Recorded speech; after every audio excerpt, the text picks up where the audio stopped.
Gina Light visionary model, first of all, asks the questions, well, what do we need the skin of a car for anyway? What's it there for? Does it have to be made out of metal? Do we have to make it always in the same manner? Or is it there for different purposes than we thought?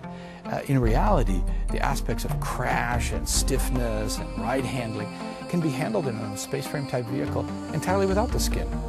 The outside of the car can be there for aerodynamic purposes, for aesthetic purposes, for protection, but not because it has to handle stress loads. And therefore, to go away from a metal skin and to have a skin that offers different capabilities, can move, can do things that fixed rigid structure couldn't do, can be lighter, made out of materials which require less energy to make them.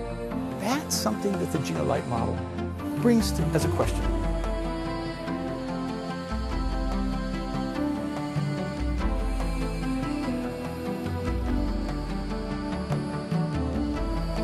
Well, one nice thing about Gina is the materials kind of lead the way. It doesn't take very much and you get an idea exactly what this car is going to be like.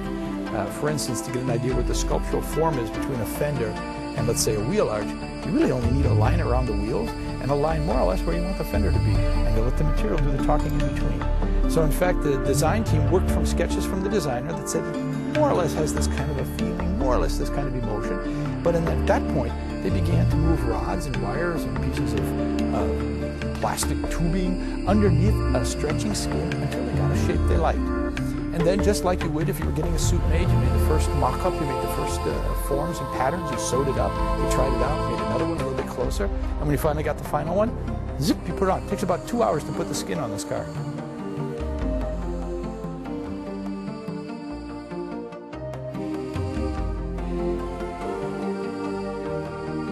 Well, the story behind Gina is kind of interesting because it started with a question I asked the non-car designers at DesignWorks. DesignWorks is our daughter company, which then was only in California, now they're worldwide.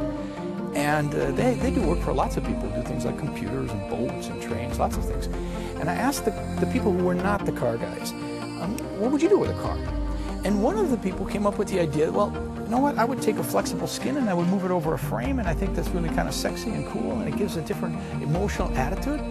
And to first see the idea of flexibility being handled not purely because it's a function, which in the past it had been. It's not the newest idea. There have been cloth cars around since the time cars were born. But the idea that through this, there's a new kind of emotion being born.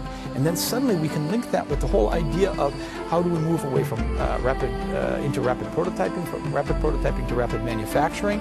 This started a whole chain of ideas within the company here that Gina became not just a model that became a shape or just about cloth as a skin. It became about a thinking process, a philosophy that said, let's do things differently. Let's let materials talk in a different manner. And let's let tooling be a different issue instead of just the way to give us form.